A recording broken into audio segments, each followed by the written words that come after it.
वाणी से हमें उद्बोधन प्राप्त होने वाला है, ऐसा माननीय मुकुल जी का औपचारिक परिचय देने हेतु मैं आमंत्रित करता हूं हमारी दिल्ली प्रांत की सह युवायाम प्रमुख अधिवक्ता प्रियंका गर्ग जी को। हमारे मध्य कार्यक्रम के वक्ता माननीय श्री मुकुल मुकुंद कानिटकर उपस्थित हैं। आपका जन्म चैत्र शुक्ल पंचमी युगाब्द 5071 विक्रम संवत 2026 अर्थात 22 मार्च 1969 में हुआ। आपने डॉक्टर बाबा साहेब आम्बेडकर विधि महाविद्यालय नागपुर से विधि स्नातक की शिक्षा 1990 में प्राप्त की है। 1990 से ही आपका जीवन राष्ट्र सेवा में समर्पित है। आप 1990 से 2012 तक विवेकानंद केंद्र में जीवन व्रती रहे हैं। आप 1996 से 2002 तक हिंदी प्रकाशन विभाग जोधपुर में संगठक रहे हैं।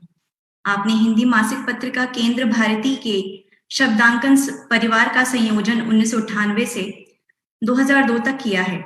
आप मध्य प्रदेश राज्य योग परिषद के 2007 से अब तक सदस्य हैं। आप 2008 से 2011 तक विवेकानंद इंटरनेशनल फाउंडेशन नई दिल्ली के सचिव रही हैं। आपके द्वारा अन्य प्रशिक्षण कार्यशालाओं की रचना व संचालन किया गया है, जैसे परीक्षा दे हंसते हंसते सार्थक ALM, शिक्षक स्वाध्याय, अभिभावक उद्बोधन, संस्था चालक परामर्श। आपके द्वारा 2350 से अधिक कार्यशालाओं में 7 लाख से अधिक सहभागी प्रशिक्षित किए गए हैं। आप महाराजा सयाजी राव विद्यापीठ वडोदरा, IIT मुंबई, IIT रुड़की आदि के अतिथि विद्वान हैं। आपके द्वारा 7500 से अधिक व्याख्यान दिए गए हैं। आपके द्वारा अनेक पुस्तकों का लेखन हुआ है, जैसे परीक्षा दे हंसते हंसते, जिसकी हिंदी, मराठी एवं गुजराती में लाखों प्रतियां प्रसारित हुई हैं। भारत जागो विश्व जगाओ, भारत का जीवन ध्येय, गढ़े अपना जीवन, edited volume, managements new frontiers, भारतीय स्क्रिप्चर सप्लाइड, परिवार बने पाठशाला, समर्थ भारत, समग्र शिक्षा जैसी पुस्तकें आपके द्वारा लिखी गई हैं। आपके द्वारा 2150 से अधिक हिंदी, अंग्रेजी तथा मराठी में लेख लिखे गए हैं। आपके द्वारा 1995 से जोधपुर में सूर्य नमस्कार महायज्ञ आयोजनों का शुभारंभ किया गया है। आपके द्वारा की गई सबसे बड़ी सामूहिक योग कक्षा का विश्व विक्रम 2004 में 16,049 छात्रों द्वारा और 2005 में 29,973 छात्रों द्वारा ग्वालियर में विवेकानंद केंद्र के तत्वावधान में गिनेस वर्ल्ड रिकॉर्ड में सम्मिलित किया गया। आपके द्वारा मध्य प्रदेश में 2007 से प्रतिवर्ष 12 जनवरी को करोड़ों छात्रों के सामूहिक सूर्य नमस्कार का आकाशवाणी से संचालन किया जाता है, तथा आप 2016 से अब तक भारतीय शिक्षण मंडल के अखिल भारतीय संगठन मंत्री के पद से दायित्व निर्वहन कर रही हैं। मैं परम आदरणीय श्री मुकुल जी से अनुरोध करूंगा कि वे हम सभी को अपने वाणी से संबोधित करें। नमः श्री यतिराजाय विवेकानंद सूरये सच्चित् सुख स्वरूपाय स्वामिने तापहारिणे स्वामिने तापहारिणे। भारतीय शिक्षण मंडल के आदरणीय पदाधिकारी गण, युवायाम के अखिल भारतीय प्रमुख सुश्री डॉक्टर नीता वाजपेयी, सह प्रमुख अमित रावत जी और भारत माता के प्यारे सपूतों, बहनों और भाइयों, भारतीय शिक्षण मंडल के युवायाम के द्वारा संजाल के माध्यम से यह एक महत्वपूर्ण आयोजन किया जा रहा है। हम सब लोगों ने पर्याप्त तैयारी करके पंजीयन के द्वारा विशिष्ट युवाओं से संपर्क करके इस कार्यक्रम का आयोजन किया है।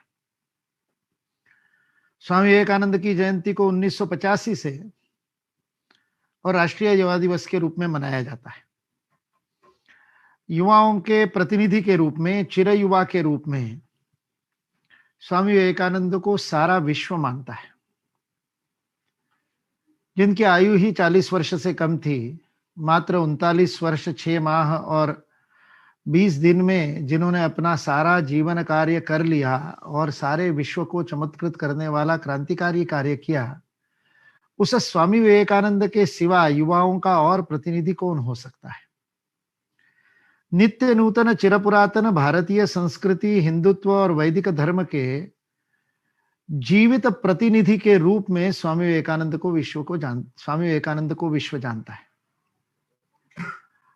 अपने अंदर उन्होंने इस संस्कृति को, धर्म को, जीवन दृष्टि को, जीवन शैली को, इस एकात्म एवं समग्र विश्वव्यापक सर्वसमावेशी सिद्धांत को मूर्तिमंत साकार किया था। इसलिए वे केवल मात्र बताने के लिए प्रतिनिधि नहीं थे, वे रोम रोम से इस भारतीय संस्कृति की आत्मीयता का प्रदर्शन करते थे। इसलिए स्वामी विवेकानंद कहते ही शिकागो की उस सर्वपंथ सभा का दृश्य 11 सितंबर 1893 का दृश्य हमारी आंखों के सामने आता है कि 5 शब्द स्वामी विवेकानंद ने कहे और 7000 श्रोताओं से भरे हुए कोलंबस हॉल में स्तब्धता छा गई। एक क्षण के लिए किसी को कुछ समझ में ही नहीं आया और दूसरे क्षण सारा श्रोतृवृंद उठ करके खड़ा हो गया और तालियां बजाने लगा। क्या जादू थी उन 5 शब्दों में? क्या थे वे शब्द? अमेरिका निवासी मेरी प्यारी बहनों तथा भाइयों, sisters and my dear sisters and brothers of America. 5 शब्द से चमत्कार क्यों हुआ? क्योंकि वो साक्षात किए हुए शब्द थे, हृदय से कहे हुए शब्द थे। आत्मभत सर्वभूतेषु य पश्यति स पश्यति, यह जो भारत का सिद्धांत है, वह सिद्धांत जिसने अपने जीवन में साकार किया था, अनुभव किया था। पिछला 1.5 महीना अमेरिका में पहुंचने से लेकर उस 11 सितंबर के दिन तक, उस शिकागो की उस सर्वपंथ सभा में मंच पर बैठने तक, अमेरिका में स्वामी विवेकानंद ने दर दर की ठोकरें खाई थी। उनको काला, Negro, you native, get out, black dogs not allowed, इस प्रकार के शब्दों का सामना करना पड़ा था। पद पद पर अपमान। महापानी के जहाज से उतरते ही उनका जो सामान था वो चोरी हो गया। हड़ कपाती कड़ाके की सर्दी के अंदर स्वामी विवेकानंद को और सामान के डिब्बे के अंदर लकड़ी के खोखों में बैठ करके अपने शरीर की आत्मरक्षा करनी पड़ी थी, प्राण रक्षा करनी पड़ी थी। तो विवेकानंद का स्वागत अमेरिका की नगरी पर वहां के किसी बड़े आयोजक ने नहीं किया था, चोर ने किया था। और वहां से प्रारंभ करके पग पग पर 1.5 माह, पूरे 40-45 दिन तक जिस अमेरिका निवासियों से केवल प्रताड़ना, उत्पीड़ना, भर्त्सना, आलोचना, हमारी संस्कृति का मजाक उड़ाना। What culture do you represent? You don't know how to dress. ये कैसे कपड़े पहने? इस प्रकार की बातें जिस अमेरिका ने सुनाई थी, जब मंच पर खड़े होकर के स्वागत को उत्तर देने का अवसर मिला, तो इस सन्यासी के, इस विश्व बंधु के, इस साक्षात ब्रह्म चैतन्य का अनुभव करने वाले साक्षात्कारी संत के मुख से एक भी कटुता का शब्द नहीं निकला। जिन्होंने अपमान का विषपान कराया था, उनको प्रेम का अमृत पिलाने का काम स्वामी विवेकानंद ने किया। सिस्टर गार्गी के नाम से बाद में सन्यास लेने वाली मेरी लुई बर्क नाम की महिला ने स्वामी विवेकानंद के बारे में पूरा अनुसंधान किया। Swami Vivekananda in the West, new discoveries नाम से 6 खंडों में, 1200 पृष्ठ का एक एक खंड, ऐसे 6 खंडों में मेरी लुई बर्क का रिसर्च प्रकाशित है। इस एक दिन के भाषण, 470 शब्दों के भाषण और उस पर उमटी हुई प्रतिक्रिया के लिए उन्होंने 180 पृष्ठ दिए। उस 7000 की श्रोतृवृंद में से एक एक के घर को खोज करके वहां पर मेरी लुई बर्क गई और उन्होंने जो पढ़ा, उनकी डायरियों में जो जीवित थे, उनसे जो सुना, वो चमत्कृत करने वाला था। लोगों ने कहा, उन 5 शब्दों को सुनकर के मेरे पूरे शरीर में बिजली की विद्युत तरंग दौड़ गई। किसी ने कहा मुझे रक्त में सिरहन होने लगी, किसी ने कहा मुझे लगा मेरा खोया हुआ भाई मिल गया, किसी ने कहा बंधुत्व के भाव से मैं ऐसे प्लावित हो गई मानो किसी समुद्र की लहर ने मुझे पूरी तरह से भिगो दिया हो। एक एक व्यक्ति को ऐसा अनुभव हुआ कि ये मेरा भाई है। ये आत्मीयता भारत है, ये आत्मीयता हिंदुत्व है, ये आत्मीयता वेद का संदेश है, ये आत्मीयता भारतीय संस्कृति है। यह एकात्म जीवन दृष्टि, कण कण में व्याप्त उस चैतन्य की अनुभूति भारत। इसलिए स्वामी विवेकानंद उसका मूर्तिमंत स्वरूप थे। स्वामी विवेकानंद ने भारत को जिया, स्वामी विवेकानंद ने भारत को साकार किया, स्वामी विवेकानंद ने भारत की वकालत की। एलएलबी उनका पूरा नहीं हुआ था, बीए करने के बाद एलएलबी में एडमिशन लिया था। पिताजी बहुत बड़े वकील थे, विश्वनाथ दत्त बहुत बड़े वकील थे, कलकत्ता के जाने माने।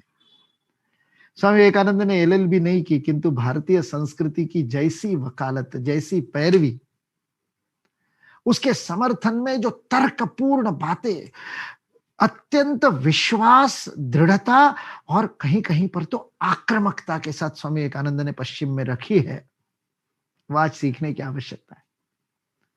125 साल पहले, 130 साल पहले जो अमेरिका की स्थिति थी, आज कुछ कुछ हमारे देश में भी वैसी स्थिति युवाओं में हमको दिखाई देती। वही भोग का प्रचलन, वही शरीर को महत्व देना, उसी प्रकार की पैसे के पीछे भागने की भोग वृत्ति, जीवन का लक्ष्य वित्त में समझना। कल एक बहुत वरिष्ठ प्रचारक शंकरराव तत्ववेदी बता रहे थे कि अमेरिका में भारतीय परिवार के किसी बालक से बात हुई थी और उसको बहुत सारे प्रश्न पूछे, क्या तुम जानते हो क्या ये कौन थे, किसी साक्षात्कारी संत के बारे में पूछा, विवेकानंद के बारे में पूछा। तो बताया विवेकानंद कौन थे, मैं जानता हूं। तो उन्होंने कहा रामकृष्ण परमहंस से जो संबंध हुआ था वो जानते हो? हाँ जानते हो। क्या प्रश्न पूछा था, क्या आपने ईश्वर को देखा है? तो रामकृष्ण परमहंस ने कहा हाँ मैंने देखा है। उस बालक को सब पता था, भारतीय मूल का बालक था, अमेरिका में जन्म हुआ था, सेकंड जनरेशन अमेरिकन, एनआरआई जिसको कहते हैं, जानकारी पूरी थी। तो इन्होंने उसको पूछा, छोटे से बालक को, 6ठी 7वीं कक्षा के बालक को, क्या तुम भी ईश्वर को देखना चाहोगे? तो उसने उत्तर दिया नहीं नहीं, मेरे पास समय नहीं है, अभी मुझे अध्ययन करना है, अध्ययन करने के बाद में मेरे को अच्छी पैकेज की नौकरी कमानी है, पैसे कमाने हैं, गाड़ी बंगला कमाना है, ईश्वर को कौन देखना चाहता है?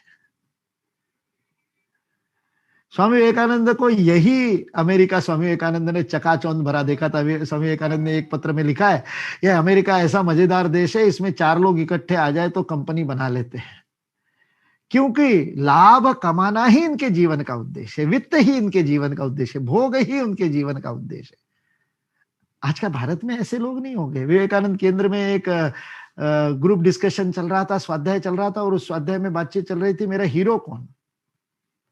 उस समय 1998-99 में एक बहुत बड़ा शेयर मार्केट का स्कैम हुआ था। अभी तुम्हारे ये वेब सीरीज कोई आ रही है उसके ऊपर, स्कैम 92 या ऐसे किसी नाम से, इसलिए मैं उसका उदाहरण दे रहा हूं, नहीं तो अभी के युवाओं को समझ में ही नहीं आए।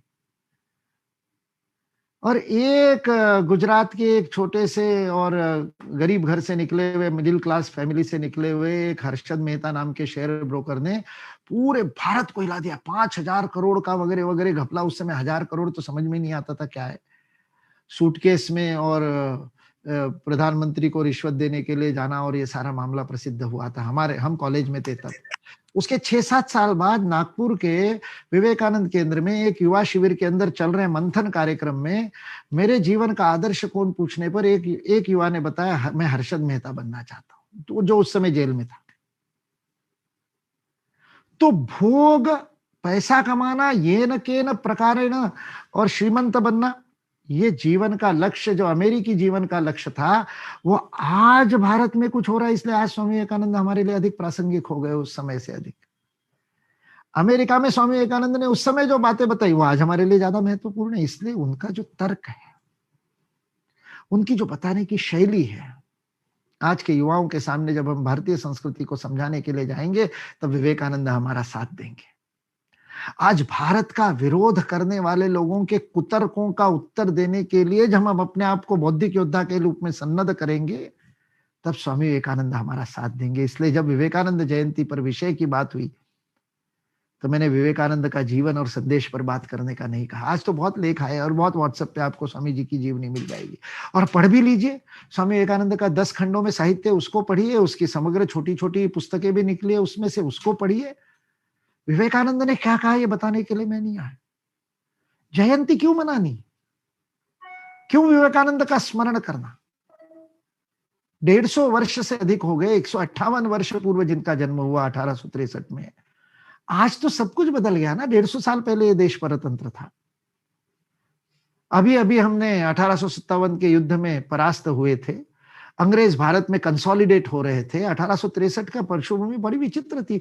जो जो अमेरिकी, जो जो ब्रिटिश है, जो जो वेस्ट से है, वो अच्छा ये कहने वाली, उस समय स्वामी विवेकानंद ने जो जागरण किया वो आज प्रासंगिक कैसे हो जाता है? इसलिए ये जयंती क्यों मनानी, क्यों युवा दिवस मनाना? तो आज की परिस्थिति उसी प्रकार की मांग करती है। इसलिए जब चर्चा हुई हमारे युवा आयाम के कार्यकर्ताओं के साथ में कि आज क्या विषय लिया जाए, तो मैंने कहा स्वामी विवेकानंद की जयंती पर नए विवेकानंद बनाने का विषय लिया जाए। जयंती का अर्थ ये होता है, जयंती में क्या करना होता है? जयंती में उनका स्मरण करना होता है। उनका स्मरण क्यों करना? उस चरित्र का स्मरण क्यों करना? उनके जीवन का, उनके संदेश का, उनके कार्यकलापों का, उनके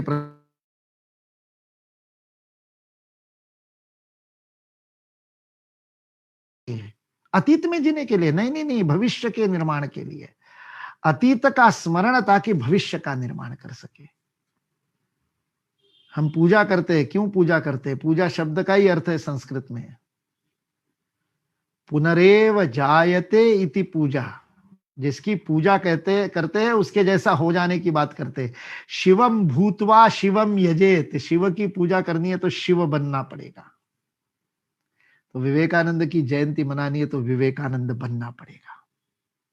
आज इस भारत को सैकड़ों विवेकानंद चाहिए, हजारों विवेकानंद चाहिए, क्योंकि आज भारत माँ उस मनीषियों के, ऋषियों के स्वप्नों को साकार करने की कगार पर आकर के खड़ी हुई है।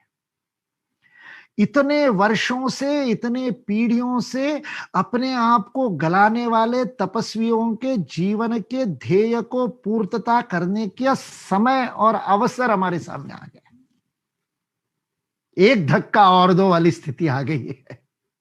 1992 में हम लोग नारे लगाते थे, एक धक्का और दो, बाबरी ढांचा तोड़ दो। आज विदेशी ढांचा जो इस लोगों के मनों में दासता का भरा हुआ है, 1835 की शिक्षा पद्धति से निर्माण, विदेशी मानसिकता का जो ढांचा, पश्चिम की ओर देखने का जो ढांचा है, जो विदेशियत है, जो वस्तु के प्रयोगों में जो विदेशियत है, जो विदेश का है वो अच्छा है, जो इंपोर्टेड है वो मेरे घर में होना चाहिए, ये गुलामी की, दासता की मानसिकता का ढांचा तोड़ने के लिए अंतिम धक्का देने का समय आ गया। एक समय इंपोर्टेड को स्वाभिमान से आदमी दिखाता था, अब यदि चाइनीज मोबाइल होगा तो छिपा करके रखता है देशभक्तों के सामने, शर्म करता है, लज्जा आती है। अब स्वदेशी स्वाभिमान का विषय फिर से बन गया। ऐसे अद्भुत युग संधि पर हम सब लोग काम कर रहे हैं। एक तरफ चारों तरफ से देश घिरा हुआ है, परिस्थिति इतनी सरल नहीं है, बड़ी विकट है। सुरक्षा की परिस्थिति बड़ी विकट है। चीन ने चारों तरफ से भारत को घेरने का संकट है। एक साथ अभी इस बार के बजट पर चर्चा हो रही थी, कल परसों किसी बिजनेस अखबार में पढ़ा मैंने, उस समाचार पत्र में लिखा था कि इस बार रक्षा का खर्चा 3 गुना बढ़ाने की बात सोच रही है सरकार। क्यों? क्योंकि सरकार को लग रहा है कि दोनों तरफ से एक साथ युद्ध हो सकता है, चीन और पाकिस्तान दोनों एक साथ आक्रमण कर सकते हैं। दोनों फ्रंट पर, दोनों सीमाओं पर युद्ध की तैयारी देश को करनी पड़ रही है। देश के अंदर गद्दार मिल रहे। 1.5 साल पहले सेना को ज्वाइन करने वाला व्यक्ति और देशद्रोही बनकर के जासूस बन जाता है। अभी परसों की घटना है, उसको पकड़ा गया। 1.5 साल में ऐसा क्या लालच मिल गया पाकिस्तान से कि वो बन गया उनका जासूस। तो एक तरफ तो ऐसी विचित्र स्थिति है, घर घर में आस्तीन के सांप भरे हुए हैं, प्रत्येक शहर के अंदर। और अभी हमने जो किसान आंदोलन में भी जो तमाशा देख रहे हैं, कैसे देशद्रोही किसानों के बीच में घुस करके और किसानों के आंदोलन को बदनाम करने का प्रयत्न कर रहे हैं। हर बात में गांव गांव के अंदर ये एक छोटी सी बात पे कहीं फ्रेंच या डच कोई वहां पर गड़बड़ करता है, फ्रांस में वो चार्ली एब्दो में कोई मोहम्मद पैगंबर के बारे में और कोई व्यंग्य चित्र आता है, और भारत के गांव गांव के अंदर दंगे होते हैं। तो एक तरफ तो सुरक्षा को लेकर के, राष्ट्रीय सुरक्षा को लेकर के ये स्थिति, वैचारिक रूप से कितनी बड़ी चुनौती एक तरफ है। विचित्र विचित्र तर्क देने वाले लोग रोज टीवी के ऊपर डिबेट देखते हैं तो ऐसा दिमाग खराब होता है कि ये कहना क्या चाह रहे। अभी कल महाराष्ट्र के एक बड़े प्रतिष्ठित अखबार में, इंडियन एक्सप्रेस ग्रुप का जो महाराष्ट्र का अखबार है, जैसे हिंदी में जनसत्ता है वैसे मराठी में लोकसत्ता है, उस इंडियन एक्सप्रेस ग्रुप के अखबार में एक किसी दाभोलकर का, दत्त दर्शन दाभोलकर का लेख आया। वो कहता है स्वामी विवेकानंद हिंदू धर्म के प्रतिनिधि नहीं थे, स्वामी विवेकानंद ने हिंदू धर्म को जगाया, ये झूठ है। इतना बड़ा कुतर्क, फैक्चुअल मिस्टेक्स वाला, और एक प्रतिष्ठित अखबार छाप देता है। किस उद्देश्य से? जानबूझ करके। जब दिवाली होती है, जब होली होती है, तब उसके विरुद्ध बातें क्यों छापी जाती है? पूरा का पूरा माध्यम तंत्र इस प्रकार से सांस्कृतिक रूप से आक्रमण कर रहा है, वैचारिक रूप से आक्रमण कर रहा है। हमारे कैंपसेस, यूनिवर्सिटियों के, विश्वविद्यालयों के परिसर यह वैचारिक संघर्ष का अड्डा बन रहे हैं। और वैचारिक संघर्ष नहीं हो रहा है, एक तरफा और भारत के विरुद्ध का विचार पनप रहा है। केंद्रीय विश्वविद्यालयों में प्रोफेसर्स के द्वारा जाति का जहर घोला जा रहा है, संप्रदायवाद का, नक्सलवाद का, अर्बन नक्सलवाद का जहर घोला जा रहा है। एक तरफ ऐसी संकट की घड़ी है, मैं विघ्न वार्ता पढ़ सकता हूं। हमारे पूर्णकालिक कार्यकर्ता को बंगाल में भेजते हैं, बंगाल की घटनाएं पढ़ करके उसकी मां को ब्रेन हेमरेज हो जाता है। एक तरफ यह स्थिति है कि कार्यकर्ताओं के, हमारे भारतीय शिक्षण मंडल के अध्यक्ष कलकत्ता में अपना भाषण दे रहे हैं और उस समय उस कार्यक्रम के ऊपर आक्रमण होता है। कलकत्ता के अंदर फिजिकली आकर के कुर्सियां पटकी जाती है, जिस व्यक्ति ने हॉल दिया उसका आंख फोड़ने तक उसके ऊपर आक्रमण होता है। ये एक तरफ ये स्थिति है पूरे देश के अंदर, और दूसरी तरफ विश्व भारत की ओर आशा से देख रहा है। भारत की यूनाइटेड नेशंस की, संयुक्त राष्ट्र संघ की सुरक्षा परिषद के लिए चुनाव होता है तो 182 देश भारत के पीछे खड़े होते हैं। 52 इस्लामिक देशों में से 48 इस्लामिक देश भारत को और मत देते हैं कि भारत को सुरक्षा परिषद में जाना चाहिए। सऊदी अरब भारत के साथ खड़ा होता हुआ, संयुक्त अरब अमीरात भारत के साथ खड़ा हुआ, बहरीन, कुवैत जैसे देश, कतार जैसे देश, ओमान जैसे देश, जॉर्डन जैसे देश, जो किसी समय भारत के साथ नहीं थे, आज भारत के साथ दिखाई देते हैं। 193 देशों में लोग योगाभ्यास कर रहे हैं, सूर्य नमस्कार कर रहे हैं, अपना माथा जमीन पर टिका करके भारत माता को वंदन कर रहे हैं। सारे विश्व में योग प्रचलित हो रहा है, सारे विश्व में आयुर्वेद प्रचलित हो रहा है, सारे विश्व में इस कोरोना महामारी में नमस्ते प्रचलित हो रहा है।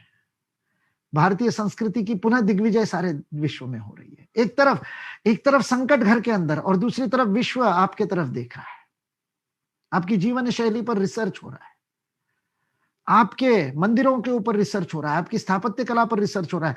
वास्तुकला आज अमेरिका का सबसे महंगा आर्किटेक्चर है। अमेरिका में जो वास्तुशास्त्री होता है उसको सबसे ज्यादा पैसा मिलता है। ज्योतिष विद्या के ऊपर जर्मनी में रिसर्च हो रहा है। संस्कृत भाषा ब्रिटेन के विद्यालयों में और कंपलसरी, मैंडेटरी की जा रही है। वैदिक गणित हर विद्यालय में हॉलैंड में पढ़ाया जा रहा है। तो एक तरफ आपकी संस्कृति की विजय हो रही है, दिग्विजय हो रही है। सारा विश्व देख रहा है कि भारत को फिर से गुरु बनाया जाए, भारत के पीछे खड़ा हुआ जाए। भारत के विश्वविद्यालयों की विश्व में मांग है। आज विश्व में सर्वाधिक मांग वाला कोई शिक्षा संस्थान होगा, देखो उसमें अभी भारतीयता नहीं आई, अभी गुरुकुल नहीं बना, फिर भी सर्वाधिक उच्च शिक्षा का कोई संस्थान जिसकी मांग विश्व में होगी तो वो आईआईटी है। अभी तक आईआईटी में विश्व के विद्यार्थियों के लिए खोला नहीं था, इस राष्ट्रीय शिक्षा नीति से खोल दिया। आईआईटी में विदेशी विद्यार्थी एडमिशन ले सकेंगे। यदि ये खुल गया ना तो सारी दुनिया नालंदा जैसी आईआईटी में लाइन लगाएगी, क्योंकि आईआईटी से टॉपर्स जाकर के नासा को चला रहे हैं, आईआईटी के टॉपर्स जाकर के गूगल को और फेसबुक को चला रहे हैं।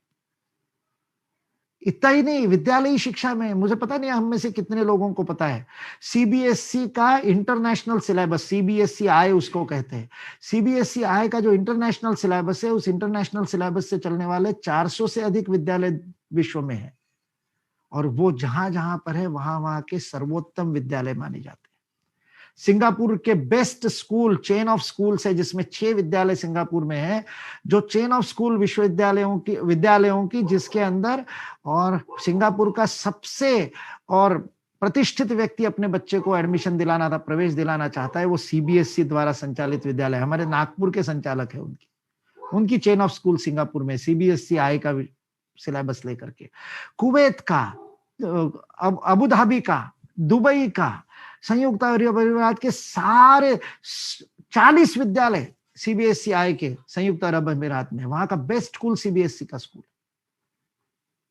आप सोचो, और हमारे यहाँ के माता पिता आईसीएसई में एडमिशन देना चाहते हैं, कैम्ब्रिज में एडमिशन देना चाहते हैं।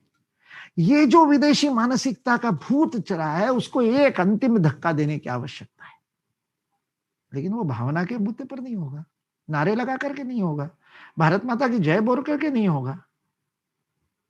उसके लिए शुद्ध रूप से तर्क के साथ न्याय के सिद्धांतों का पालन करते हुए गौतम मुनि के द्वारा दिए हुए न्याय का जो शास्त्र है, उस शास्त्र की तैयारी करके और तर्क के आधार पर अपनी बात को सब प्रमाण रखने वाले युवाओं की आवश्यकता है। प्रमाण के साथ, with proof. Nobody should be able to challenge. Delhi विश्वविद्यालय में बोलते समय आजकल वो बड़ा वायरल भी हो रहा है, वो पता नहीं किसने उठा लिया, आईवीएस के ने या किसी ने, और वो खूब वायरल हो रहा है। मेरे ही पास लोग भेज देते हैं आपका वीडियो देखा करके। 4 साल पहले दिया हुआ भाषण है दिल्ली विश्वविद्यालय में। उस भाषण में मैंने कहा वास्को दी गामा ने भारत को नहीं खोजा, भारत ने वास्को दी गामा को खोजा। भरूच का कान्हा भाई गया था और वो कान्हा भाई ने जाकर के वास्को दी गामा, अब पता चला उसका नाम कांजी भाई था। अभी उसके ऊपर गुजरात में अनुसंधान हुआ, इतिहास संकलन समिति के लोगों ने उसके ऊपर पीएचडी की। कौन वास्को दी गामा को लेकर के आया था, उसके जहाज कैसे थे, वास्को दी गामा ने अपनी डायरी में लिखा है। मैंने भाषण दिया, उस भाषण में दिल्ली विश्वविद्यालय में नवभारत टाइम्स का पत्रकार खड़ा होगा, उसने न्यूज छाप दी। सुबह भाषण हुआ, दोपहर तक इंटरनेट के एडिशन में आ गया कि, और हम तो भारतीय शिक्षण बोलता है तो भारतीय शिक्षण मंडल को ज्यादा लोग जानते नहीं, उन्होंने तो संघ कहता है कि वास्को दी गामा ने भारत को नहीं खोजा, ये हेडलाइन दे दी। अब शाम तक तो पत्रकारों के फोन, ऐसा लगा कि बहुत बड़ी कंट्रोवर्सी खड़ी हो जाएगी। किंतु सब प्रमाण, मैंने archives.org से वास्को दी गामा की डायरी, जो मूल स्पेनिश में और जिसका अंग्रेजी अनुवाद भी उपलब्ध है, journal of Vasco the gamma करके, वो journal of Vasco the gamma को डाउनलोड करके रखा था। और जो पत्रकार मेरे को फोन करता था उसको कहता है ईमेल दे, मैं तेरे को भेज देता हूं। पृष्ठ संख्या 46 पर नीचे फुटनोट में वास्को दी गामा ने खुद लिखा है कि कान्हा भाई आया था और वो मेरे को लेके गया था। अब बोलो, कंट्रोवर्सी हुई नहीं, किसी को पता ही नहीं चला। नवभारत टाइम्स के अलावा किसी ने खबर छापी नहीं, क्योंकि सत्य छापना कोई नहीं चाहता, लोग तो कंट्रोवर्सी चाहते हैं। मीडिया आज हमारा ऐसा है। लेकिन हम प्रमाण के साथ बात करेंगे तो बोलती बंद कर सकते हैं। इसलिए सब प्रमाण अपनी बातों को रखने वाले, ना मूलम लिख्यते किंचित, ये महाभारत का संदेश है। बिना प्रमाण के कोई बात नहीं बोलनी, हवा में कोई बात नहीं बोलनी। जो बोलो उसका प्रमाण हमारे पास होना है। उसके लिए अध्ययन करना पड़ता है, उसके लिए पुस्तकें पढ़नी पड़ती है, प्रतिदिन पढ़नी पड़ती है, व्हाट्सएप को छोड़ना पड़ता है, फेसबुक को छोड़ना पड़ता है, उसके जगह अपने मोबाइल में किंडल डाउनलोड करना पड़ता है, ई पुस्तक डाउनलोड करना पड़ता है, पुस्तक.org का ऐप डाउनलोड करना पड़ता है, जिसके ऊपर आप हिंदी, अंग्रेजी, मराठी, गुजराती अनेक अनेक भाषाओं की पुस्तकें पढ़ सकते हैं। और ऐसे पुस्तकों का चयन करके पढ़ना, उनकी नोट्स लेना। केवल पढ़ने से नहीं होता, ये मनोरंजन के लिए पढ़ने वाला साहित्य नहीं है, ये उपन्यास नहीं है, ये श्रृंगार का साहित्य नहीं है, ये मनोरंजन का साहित्य नहीं है, ये ज्ञानवर्धन का साहित्य है, ये अपनी जानकारी बढ़ाने वाला साहित्य है। इसका अध्ययन करना पड़ता है। और केवल अध्ययन करने से नहीं होता, अपनी वैचारिक स्पष्टता के लिए स्वाध्याय करना पड़ता है, विचार करना पड़ता है। अध्ययन यानी पढ़ना, पठन तो पहली बात है, उसको हमारे यहाँ पर श्रवण कहा, क्योंकि पहले हमारा श्रुति पर महत्व था। इसलिए बड़ों से बातों को सुनना। वेद कभी रचे नहीं गए, वेद की ग्रंथ की रचना नहीं हुई थी। वेद को तो ग्रंथ बाद में वेद व्यास ने बताया। पीढ़ियों तक, हजारों नहीं लाखों वर्षों तक वेदों का संरक्षण कैसे हुआ? पीढ़ी दर पीढ़ी श्रुति से हुआ। गुरु शिष्य को और बोलता था, शिष्य सुन सुन करके दोहराता था और दोहरा करके रट जाता था, और उसमें जो गुरु का प्राण शिष्य में आरोपित होता था, उससे वेद की रक्षा हुई, उससे हमारे शास्त्रों की रक्षा हुई। अब वो श्रवण थोड़ा कम हो गया, अभी भी चलता है, अब तो ई बुक फिर से आने लगा। मैं तो हमेशा कहता हूं चक्कर पूरा चलता है, ये काल चक्र है। बीच में ऐसा लगा कि पढ़ाई शब्द आ गया, अध्ययन के लिए हिंदी में शब्द आ गया पढ़ाई। यानी पढ़ाई मतलब अध्ययन करने का अर्थ पढ़ना है। हमारे अध्ययन करने का अर्थ पढ़ना नहीं था, हमारे अध्ययन करने का अर्थ था सुनना। स्वाध्याय का पहला चरण था श्रवण, दूसरा चरण था मनन, तीसरा चरण था निधिध्यासन। श्रवण, मनन, निधिध्यासन, सुनना, फिर गुनना, मन के अंदर कॉन्टेम्पलेट करना उसके ऊपर, listening properly, actively, not passively, पूरा ध्यान दे करके। अभी फेसबुक पे बैठे या जूम पे बैठ करके सुन रहे हैं और सुनते समय अपने मोबाइल में कुछ और काम कर रहे हैं, तो that is passive listening. That is not active listening. जब पूरे कंसंट्रेशन के साथ, एकाग्रता के साथ सुनेंगे तो वो श्रवण होगा, और जब वो श्रवण होगा, हियरिंग और लिसनिंग में ये फर्क है अंग्रेजी में समझा जाए तो। कान के पर्दे पर जाकर के ध्वनि कंपन लगते हैं, दैट इज हियरिंग, सुनना, सुनना हो रहा है, लेकिन लिसनिंग नहीं हो रहा, श्रवण नहीं हो रहा। लिसनिंग मतलब आपका मन भी वहीं पर है, आप पूरा ध्यान देकर के सुन रहे। ऐसा जैसे चातक और बारिश की बूंद की प्रतीक्षा, वर्षा की बूंद की प्रतीक्षा करता है, और चातक के समान और उत्सुकता के साथ गुरु के वचनों को, उसके शब्दों को ग्रहण करना अपने हृदय में, फिर वहां पर उसको मथना, घुमाना, मनन। आज पहली सीढ़ी फिर से पढ़ना हो गया, श्रवण की जगह पुस्तक पढ़ते हैं, तो ठीक है, पढ़ो, पढ़ने के बाद मनन करो। अब पढ़ने वाला फिर ई बुक, और ई से आगे ऑडियो बुक, ऑडियो बुक आ गई तो फिर श्रुति में आ गए, चलो बढ़िया है, टेक्नोलॉजी के माध्यम से श्रुति में आ गए।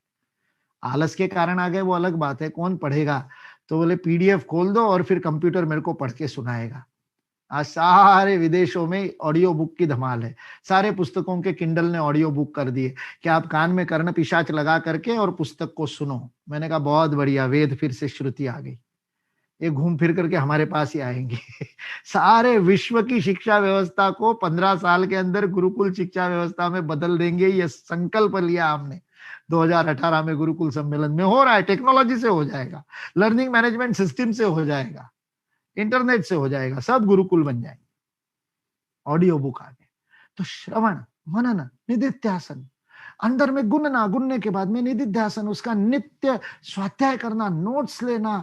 अपने नोट्स के द्वारा खुद के हाथ से जब नोट्स लेते तब वो दिमाग में पक्का होता है। उसके तर्क, उसके फ्लो चार्ट बनाना। अब तो आज आपके पास पीपीटी है, पीपीटी में उसके तर्क के फ्लो चार्ट्स बना करके, चित्र बना करके उस विषय को तैयार करना। और फिर स्वाध्याय के बाद में तैतरीय उपनिषद का ऋषि करता है, स्वाध्याय प्रवचनाभ्याम मां प्रमदितव्यम, फिर बोलना, उसके लिए मंडल चलाना, साप्ताहिक, हर सप्ताह को 1 घंटे का मंडल, प्रत्येक युवा आयाम का मंडल होना चाहिए। प्रत्येक प्रांत में युवा आयाम के 20-20, 25-25 मंडल खुलने चाहिए। मंडल में क्या करना, सप्ताह में 1 दिन कम से कम 4, अधिक से अधिक 12 लोग एकत्रित आकर के 1 घंटा शिक्षा के विषय पर चिंतन करेंगे। चिंता नहीं करेंगे, समस्या की चर्चा नहीं करेंगे। चर्चा किसकी करेंगे? उपाय की चर्चा करेंगे, समाधान की चर्चा करेंगे। Not discussing the problems but discussing the solution. 1 hour of मंडल, ये स्वाध्याय और प्रवचन का अभ्यास है। अपने विचार को दूसरे के समझाने का तरीका, ये 3 चरण होने से हमारा विचार स्पष्ट होता है। आज मां भारती को वैचारिक युद्ध लड़ने वाले योद्धाओं की आवश्यकता है। आज बलिदान की आवश्यकता नहीं। आज भगत सिंह, चंद्रशेखर, राजगुरु आज होते, सुभाष चंद्र बोस आज होते तो हाथ में बंदूक नहीं लेते, हाथ में बम नहीं उठाते, बम उठा करके और लोकसभा में डालने की बात नहीं होती। आज वो एक अच्छा सुंदर 140 कैरेक्टर में एक ट्वीट का बम मारते, तर्कपूर्ण, विचारपूर्ण, अपने और पूरे साक्ष्य के साथ, मूल की बात लेकर के, अध्ययन करके, विचारों के साथ में, नई बात, मौलिक बात, सामने वाला, सुनने वाला एकदम अचंभित रह जाए। अभी 2 दिन पहले अंग्रेजी में मेरा भाषण हुआ और भारतीय शिक्षा व्यवस्था के ऊपर, भारतीय कंसेप्ट ऑफ एजुकेशन के ऊपर। कल मैंने सबको भेजा, आज सुबह एक बड़ी मजेदार प्रतिक्रिया आई। एक एनसीईआरटी में बहुत वर्षों से जो प्रोफेसर है, उन्होंने कहा आज ये सुनने के बाद पता चला कि एजुकेशन क्या है पता ही नहीं था और खुद को एजुकेशनिस्ट मानते थे। वो बहुत अच्छे, प्रामाणिक और बहुत अच्छे विद्वान हैं, मैं उनको बहुत मन से सम्मान करता हूं। लेकिन उन्होंने इस बात को क्यों कहा? क्योंकि उनको मौलिकता से भारतीय शिक्षा क्या है ये पता चला। केवल अकबर की जगह राणा प्रताप का पाठ आ जाने से भारतीयता नहीं आएगी, उससे केवल भगवाकरण नहीं आएगा। पूरी शिक्षण विधि बदलनी पड़ेगी और उसके लिए अध्ययन करना पड़ेगा, उसके लिए तपस्या करनी पड़ेगी, उसके लिए विवेकानंद जैसा अंदर जाकर के तपना पड़ेगा, आत्मसात करना पड़ेगा, साक्षात्कार करना पड़ेगा। और फिर जब आप बोलोगे तो आपका एक एक शब्द सामने वाले के हृदय पर आघात करेगा। ऐसे 1000 विवेकानंद तैयार करना युवा आयाम का काम है। विवेकानंद जयंती मनाना युवा आयाम का काम नहीं। स्वामी विवेकानंद के ऊपर पुष्प चढ़ाने के लिए विवेकानंद जयंती युवा आयाम नहीं बनाएगा। विवेकानंद बनने की तैयारी हो तो यहां पर रजिस्ट्रेशन करो, पंजीयन करो। विवेकानंद जैसा अपना सर्वस्व समर्पित करने की तैयारी हो तो। मां भूखी है, मां को भोजन नहीं मिल रहा। विवेकानंद ने ईश्वरचंद विद्यासागर के विद्यालय में नौकरी की, प्रिंसिपल के रूप में। उस समय कुछ 12 रुपए उनको मासिक सैलरी मिलती थी, उसमें घर का भोजन नहीं होता था। पिता की मृत्यु के बाद में दान कर दिया था पिता ने, सब कोर्ट के केसेस चल रहे थे। और ये युवा नरेंद्र परेशान होता था, रामकृष्ण के पास जाता था, कहता था माँ से कहो कि मेरी माँ की चिंता करे। एक भाई क्रांतिकारी हो गया, एक भाई ने पता नहीं कहाँ चले गए। 3 भाई थे, बारिंद्र, भूपेंद्र और नरेंद्र। भूपेंद्र नाथ दत्त क्रांतिकारी हुए, 1956 तक जिए। बारिंद्र ऐसे ही चले गए। विवेकानंद सन्यासी हो गए। एक बहन थी और उस बहन की शादी नहीं हो पाई तो उस बहन ने आत्महत्या कर ली। यदि विवेकानंद परिवार की चिंता करते तो आज भारत भारत होता क्या? विवेकानंद रोती मां का विचार करते तो आज का भारत भारत होता क्या? मां बलिदान मांगती है, मां वीरता मांगती है, मां समर्पण मांगती है, मां सर्वस्व का समर्पण मानती है। 1 घंटा 2 घंटा 4 घंटे से काम नहीं चलेगा, पूरा जीवन देना पड़ेगा। विवेकानंद ने दिया है, इसलिए विवेकानंद जयंती मनानी तो विवेकानंद बनने की तैयारी होनी चाहिए। अध्ययन किया, पश्चिम का भी अध्ययन किया, हेगेल को पढ़ा, कांट को पढ़ा और पढ़ करके उसकी काट दी। इसलिए जब अमेरिका में बोलते थे तो सामने अमेरिका के लोगों को, क्रिश्चियन लोगों को जितना बाइबल नहीं पता था उतना विवेकानंद को पता था। और इसलिए लंदन में जब उनको चर्च ने भाषण देने के लिए बुलाया, अपने जो उनके फादर जिनकी ट्रेनिंग चलती है, जो और धर्म प्रचारक बन करके जा करके सब जगह कन्वर्शन करने के लिए पूरे विश्व में जिनको भेजना है, ऐसे एंग्लिकन चर्च के फादर के सामने बोलने के लिए लंदन में स्वामी विवेकानंद को बुलाया। पूछा क्या विषय लेंगे, तो स्वामी विवेकानंद ने विषय लिया गो बैक टू क्राइस्ट। और वहां पर उन्होंने उन चर्च के अधिकारियों के सामने स्पष्ट, ये साहस या तो विवेकानंद में था या गांधी में था, चर्च के लोगों के सामने मुंह पर कहा, what you are practicing is not Christianity, it is churchianity. Church has gone away from what Christ said. और लोगों ने कहा आप अब इसे कैसे कह सकते हो? उन्होंने बाइबल में से उदाहरण दिए, क्राइस्ट ने ये कहा था तुम ये कर रहे हो, क्राइस्ट ने ये कहा था तुम ये गलत कर रहे हो। ये अध्ययन था। कुरान उनका पढ़ा हुआ था, किसी मुसलमान से ज्यादा वो कुरान जानते थे। पूरे विश्व का विचार लेकर के विवेकानंद खड़े हुए। आज हमको ये अध्ययन करने की, ये तप करने की तैयारी है क्या? आज हमारा इतना धैर्य है क्या? आज हमारे पास में इतनी धारणा शक्ति है क्या? इतना कंसंट्रेशन, इतनी एकाग्रता है क्या? हम तो टीवी चैनल भी 1 मिनट तक नहीं रखते, 1 मिनट में चैनल बदलते रहते, इतनी अपनी धारणा शक्ति है। व्हाट्सएप के कितने बड़े बड़े लंबे मैसेज हम पूरे पढ़ते। अभी चल रहा है, अभी सब लोग कह रहे हैं व्हाट्सएप छोड़ के सिग्नल पे जाओ, व्हाट्सएप छोड़ करके टेलीग्राफ पे जाओ। बोले क्यों? तो बोले प्राइवेसी के उसने बदल दिए नियम, अब वो अपना डाटा बेचेगा। कहाँ लिखा है? पढ़ा क्या? ओरिजिनल पढ़ा? जिन लोगों ने मेरे को भेजा, मैंने उनको पूछा पॉइंट नंबर बताओ ना उस प्राइवेसी स्टेटमेंट में। मैंने पूरा पढ़ा है, कहीं पर भी नहीं लिखा है कि तुम्हारा डाटा बेचेगा। मैं व्हाट्सएप की साइड नहीं ले रहा हूं, मैं हमारे पढ़े लिखे लोगों की मूर्खता बता रहा हूं कि व्हाट्सएप पे जो फॉरवर्ड आता है उसको व्हाट्सएप ज्वाइन करो, छोड़ो, इससे मेरे को कोई लेना देना नहीं।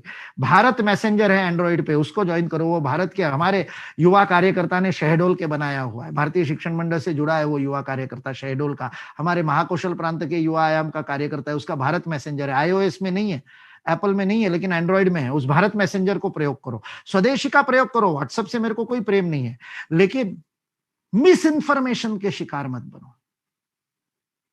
ये जो मार्केटिंग के लिए, सिग्नल का मार्केटिंग करने के लिए झूठे मैसेज कोई भेजता है तो उसके बलि पड़ने से पहले सिग्नल की भी प्राइवेसी स्टेटमेंट पढ़ लो भाई। ये छोटी छोटी बातों में वैचारिक था, उसके लिए अध्ययन करना पड़ेगा। उसके लिए 4 पेज की प्राइवेसी पॉलिसी एग्री करने से पहले पढ़ने का साहस रखना पड़ेगा, धैर्य रखना पड़ेगा। उसके लिए अंग्रेजी सीखनी पड़ेगी। मातृभाषा में शिक्षा हम मानते हैं, मातृभाषा में होनी चाहिए शिक्षा, लेकिन अंग्रेजी सीखनी चाहिए नहीं चाहिए ऐसा थोड़ी है। अंग्रेजी नहीं आती इसलिए हिंदी बोलता हूं ऐसा नहीं है, अंग्रेजी में भी बोल सकते हैं, अंग्रेजी भी सीख सकते हैं, अंग्रेजी भी पढ़ सकते हैं, अंग्रेजों को अंग्रेजी सिखा सकते हैं। ये विवेकानंद की ताकत थी। 4 PhD ऑक्सफोर्ड यूनिवर्सिटी में इस बात पर हुए हैं, स्वामी विवेकानंदा's कंट्रीब्यूशन टू इंग्लिश लैंग्वेज। हमने भी किया, भारतीय शिक्षण मंडल में आनंदशाला नया शब्द दिया, उसके लिए अंग्रेजी में शब्द बनाया, ब्लिसिनार, किसी डिक्शनरी में नहीं मिलेगा। Seminar aimed at bliss. हम अंग्रेजी को भी सुधार देंगे, अंग्रेजी को भी पाणिनि का तड़का लगा करके अंग्रेजी को भी साइंटिफिक बना देंगे। तुम आ गई ना भारत में, तुम गंगा नहा ली, तुम भी पवित्र हो जाओगी। इसलिए अंग्रेजी का विरोध नहीं है, हमारी माँ से प्रेम है, हमारे संस्कृत से प्रेम है, हमारी हिंदी से प्रेम है, हमारी गुजराती, मराठी, तमिल, तेलुगु से प्रेम है, लेकिन अंग्रेजी का विरोध नहीं है। अंग्रेजी को भी सीखना पड़ेगा, क्योंकि उनकी भाषा में उनसे बात करनी पड़ेगी ना। अंग्रेज देशभक्त, अंग्रेजी जानने वाले देशभक्तों से भी तो बात करनी है। तिरंगा देशभक्त कहता हूं मैं उनको, वो भगवा देशभक्त बनाना है ना तिरंगा देशभक्तों को। वैचारिक योद्धाओं का ये काम है। इसलिए आज माँ भारती को भगत सिंह चाहिए, चंद्रशेखर आजाद चाहिए, सुभाष बोस चाहिए, राजेंद्र प्रसाद लाहिड़ी चाहिए, स्वतंत्रवीर सावरकर चाहिए, किंतु तलवार वाले नहीं, बंदूक वाले नहीं, बम उठाने वाले नहीं, हाथ में कलम लेकर के, हाथ में लेखनी लेकर के, वाणी की शक्ति को लेकर के, अपने उंगलियों में टाइपिंग की शक्ति में विचार के लेख लिखने वाले, रिसर्च पेपर लिखने वाले, भारतीय ज्ञान परंपरा में रिसर्च करने वाले, आधुनिक विषयों में रिसर्च करने वाले, वैचारिक विषयों में रिसर्च करने वाले, भारत की विचार शक्ति को, भगवद गीता के विचार को, इस एकात्म जीवन दृष्टि के विचार को इकोनॉमिक्स में कैसे लागू करेंगे, पॉलिटिकल साइंस में कैसे लागू करेंगे, सोशियोलॉजी में कैसे लागू, फिजिक्स में कैसे लागू करेंगे। जगदीश चंद्र बसु ने वही किया ना। सारे जगत में प्राण है, ईशावास्यमिदं सर्वम कहता है ईशावास्य उपनिषद। हमने कहा फिजिक्स से सिद्ध करेंगे। उन्होंने सिद्ध किया वनस्पति में प्राण है, वो सिद्ध कर रहे थे कि लोहे में प्राण है, वो सिद्ध कर देते कि पत्थर में प्राण है। ईश्वर ने अच्छे व्यक्तियों को आयु कम देते हैं, उनके साथ बहुत भारी प्रताड़ना हुई, उनके साथ बहुत भारी धोखाधड़ी हुई, उसके कारण डिप्रेशन में चले गए और उसके कारण जल्दी देह छोड़ना पड़ा जगदीश चंद्र बसु के। अरे पर 110 वर्ष हो गए ना। आज हमारे बीच में इंजीनियरिंग के विद्यार्थी, आईआईटी के विद्यार्थी रजिस्टर करके बैठे, क्या करोगे? आज पर्यावरण का विनाश हो रहा है। आज सारा विश्व पर्यावरण को भोग दृष्टि से देखता है। वो सोचता है कि ये वनस्पति, नदी, पर्वत हमारे भोग के लिए बनाए, क्योंकि कुरान में लिखा है, क्योंकि बाइबल में लिखा है।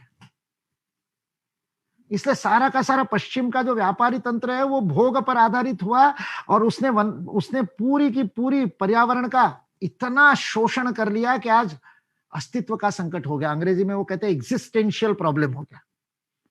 और हमारे यहाँ नदी माँ है, उस माँ की रक्षा कौन करेगा? विदेशी आकर के करेगा तुम्हारी माँ की रक्षा। तुम्हारे गांव की गंगा, यहाँ नागपुर में नाग नदी थी, वो नाग नाला बन गया। वो नागपुर वालों की माँ है, उसकी कौन रक्षा करेगा? ऐसी हर गांव की नदी की रक्षा कौन करेगा? वैचारिक योद्धा, कर्मशील योद्धा होने चाहिए। इसलिए अभी आज इस कार्यक्रम में हमारे साथ वो निसर्ग नाम की एक संस्था के लोग भी जुड़े हुए हैं। उनका काम ही है हर गांव के लिए निसर्ग रक्षक खड़ा करना। देना पड़ेगा ना समय, बलिदान करना पड़ेगा, समय देना पड़ेगा। कौन युवा है? वही युवा है जो अपने देश के लिए एक बलिदान करता है। नहीं तो काय का युवा? आग लगे ऐसे यौवन को, जो केवल श्रृंगार में रमने के लिए और छोरियों के पीछे भागने के लिए, विसल बजाने के लिए, वो काय की तरुणाई? अरे तरुणाई तो तब है जब अपनी मातृभूमि के लिए बलिदान करने का साहस हो। 16 साल का खुदीराम बोस, 18 साल का अनंत कानेरे बलिदान हो जाते हैं। 22 साल का मदनलाल धिंगरा हंसते हंसते फांसी पर चढ़ता है और फांसी के पहले जब अंतिम इच्छा पूछते तो कहता है कि सुगंधित तेल और कंघा ला करके देना, तुम्हारी लंदन की जुओं ने मेरे बाल खा लिए। माँ, मैं तो फांसी चढ़ रहा हूं, अपनी माँ से मिलने जाऊंगा तो श्रृंगार करके थोड़ा सज धज करके जाओ। मदनलाल धिंगरा आज तुमको पूछता है क्या करोगे, क्या बलिदान करोगे? रोज 5 घंटे दे सकते हो, 4 घंटे दे सकते हो, अध्ययन कर सकते हो, अपने ग्रंथों का अध्ययन कर सकते हो, अपने उपनिषदों का अध्ययन कर सकते हो, अपने धर्मशास्त्रों का अध्ययन कर सकते हो। यंत्र सर्वस्व जैसे ग्रंथ है जिसमें वैमानिकी प्रकरण है, उसका अध्ययन कर सकते हो। नहीं कर सकते कोई बात नहीं, संस्कृत नहीं आती, आधुनिक विषयों पर रिसर्च कर सकते हो, वैचारिक विषयों पर रिसर्च कर सकते हो। ये नक्सल, ये कम्युनिस्ट, ये माओवादी इतना सारा टुकड़े टुकड़े गैंग बना करके हमारे और परिसरों को खत्म करे। हम में से कितनों ने मार्क्स को पढ़ा है? उन्होंने तो पढ़ा ही नहीं, कन्हैया कुमार ने तो पढ़ा ही नहीं मार्क्स को, लेकिन हमने भी नहीं पढ़ा ना, इसलिए हम मार्क्स के बारे में काट नहीं कर सकते। हमने पंडित दीनदयाल उपाध्याय को भी नहीं पढ़ा, हमने विवेकानंद को भी नहीं पढ़ा। हम नारेबाजी करना जानते हैं, हम भारत माता की जय जोर से नारा देते हैं, लेकिन वो भारत माता की रक्षा के लिए बलिदान क्या दोगे? कितना समय दोगे? कितने घंटे बैठोगे? अपनी लेखनी का उपयोग क्या करेंगे? अवनींद्रनाथ ठाकुर को भगिनी निवेदिता जगा देती है और वो भारत माता का चित्र बना देते हैं, जिस तरह से क्रांति हो जाती है। सुब्रमण्यम भारती को ललकारती है और सुब्रमण्यम भारती भारत भक्ति स्तोत्र लिख देते हैं। अरविंद को हाथ पकड़ करके और बड़ौदा के फिलॉसफी पढ़ाने के कक्षा से बाहर निकाल करके कहती है, तुम्हारी माँ वहां पर और परतंत्र है और तुम यहां पर प्रोफेसर ही कर रहे हो। इसके लिए जन्म हुआ है, गणित पढ़ाने के लिए जन्म हुआ है, फिलॉसफी पढ़ाने के लिए जन्म हुआ है। अरे मां के लिए क्रांति कर पड़ो, चल पड़ो, छोड़ो अपनी नौकरी, जीवन समर्पित कर दो। ये ऐसे वैचारिक विद्वाओं को आज भारत माता मांगती है। अंतिम लड़ाई है ये, जो अगले 5 वर्ष अंतिम लड़ाई है। ये भारत का नहीं, विश्व मानवता का भविष्य तय करेंगे। इस 5 वर्षों में तय होगा कि विस्तारवादी, स्वार्थी और सारे विश्व को अपने पैरों के नीचे पादाक्रांत करने वाला चीन विश्व का नेता होगा, या बेनिवोलेंट, कल्याणकारी, सारे विश्व का मार्गदर्शन करने वाला, सारे विश्व को संपदा से भर देने वाला, सारे विश्व को प्रेम ज्ञान का संदेश देने वाला भारत विश्व का नेतृत्व करेगा। अगले 5 साल तय करेंगे। और उस 5 साल में आप अपनी नौकरियां ढूंढते रहो, आप छोकरियां ढूंढते रहो।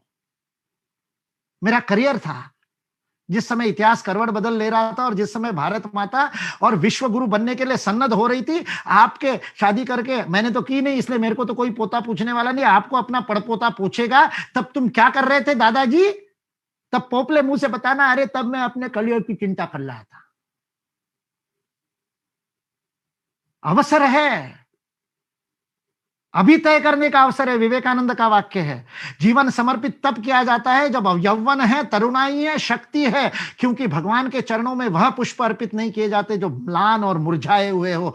तरो ताजा, अभी पुष्पित पल्लवित हुए हुए कुसुम ही, मुकुल ही, खिलने वाले पुष्प को मुकुल कहते हैं।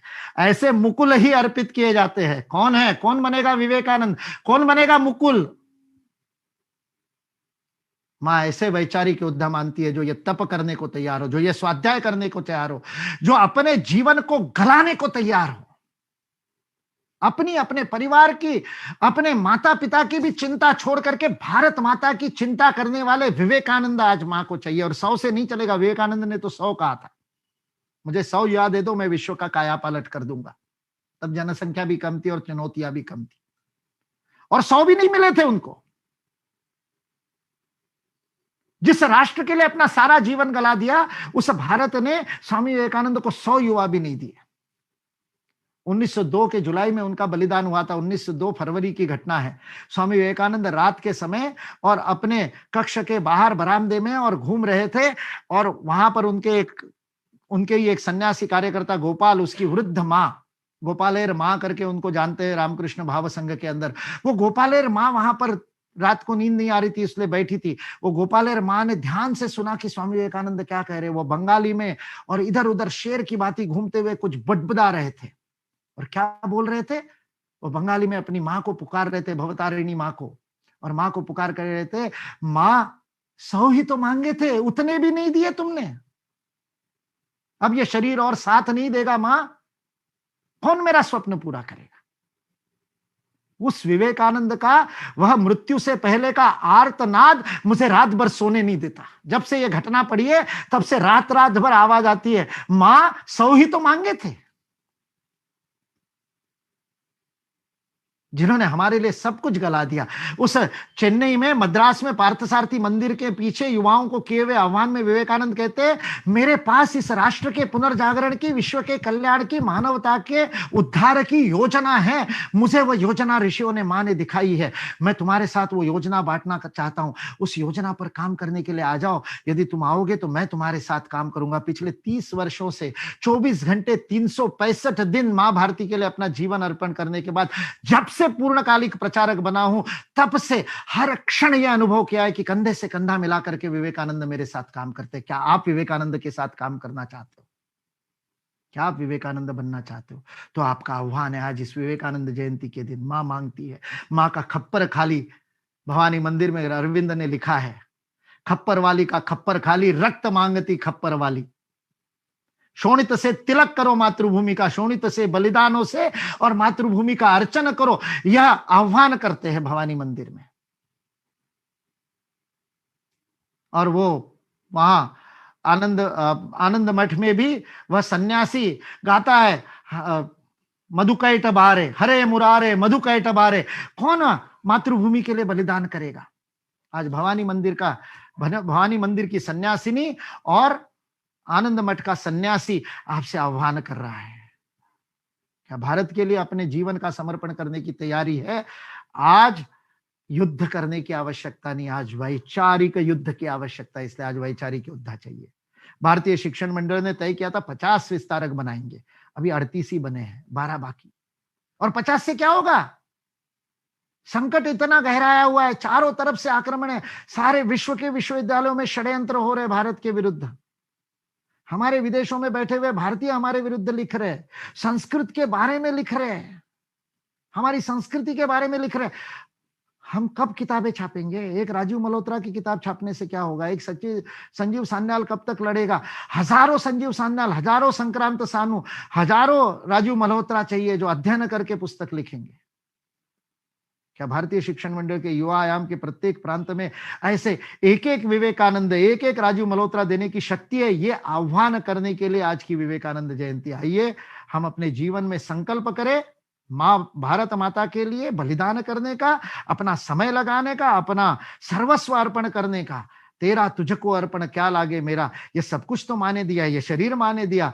उस किसान ने अन्न उगाया, उसको खाकर के हमारा पेट शरीर पला हुआ है। आज यदि हम उस किसान की समस्या का समाधान अपने वैचारिक दृढ़ता से और समस्या के समाधान के लिए वैचारिक यज्ञ करके, तप करके नहीं दे सकते, तो हमारे जीवन पर लांछन है। ऐसे जीने से तो लाश अच्छी। शिव है कि शव है, यह प्रश्न है। यदि शिव है तो बलिदान करेंगे, शव है तो ठीक है, चलते फिरती हस्ती गाती लाशें है। नौकरी करो, पैसा कमाओ, ईएमआई से कार खरीदो, बंगला खरीदो, ईएमआई के कर्जा भरते रहो, ऋणं कृत्वा घृतं पिबेत, चार वाक कह करके करते रहो।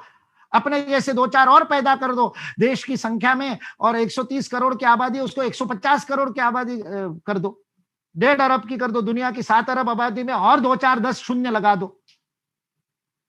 यही पुरुषार्थ और यही पौरुष बाकी है तो वही कर दो, या फिर अपने जीवन को सार्थक कर दो और अपना सर्वस्व अर्पित कर दो, और अपनी बुद्धि को, अपनी प्रतिभा को, अपनी क्षमता को, अपनी लेखनी को, अपने समस्त कलाओं को, अपनी वक्तृता को, अपनी कविता को, सबको भारत माता के लिए अर्पित कर दो। जीना तेरे लिए, मरना तेरे लिए, हर क्षण तेरे लिए, ऐसा भारत माता को अर्पित करने वाले वैचारिक योद्धाओं को आज मां भारती मांगती है।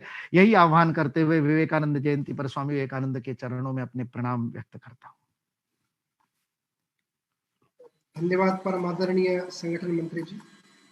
ऐसी ओजस्वी और दिव्य वाणी को सुनने के बाद हम सभी मंत्रमुग्ध हुए हैं। हम में से कई लोगों के मन में कुछ प्रश्न होंगे, कुछ विचार होंगे, और अपने चैट बॉक्स में वो कुछ प्रश्न आए भी हैं। मैं हमारे उत्तर कर्नाटक प्रांत के युवा आयाम प्रमुख श्री सूरज जी से अनुरोध करता हूँ कि ऐसे सभी प्रश्न यहाँ प्रस्तुत करें। धन्यवाद अंकित जी। सबसे पहले मैं मुकुल जी का बहुत आदर व्यक्त करना चाहता हूँ कि उन्होंने वो अपने उत्तम उद्बोधन से हम सब लोगों को एक वैचारिक योद्धा बनाने के लिए जागृत किया। तो सबसे पहले मैं अभिषेक शुक्ला जी का प्रश्न लेना चाहता हूँ, जो IIT गुवाहाटी में पढ़ते हैं। तो उनका प्रश्न है कि how can I contribute building a grand narrative of Bharat, story of Bharat that we all need to be proud of, and how to train oneself to become a वैचारिक योद्धा। मुकुल जी। भारत की जो जीवन दृष्टि है आज विश्व को उसकी आवश्यकता है, और इसलिए भारत को विश्व माने, इसके लिए भारत को शक्तिशाली होना आवश्यक है।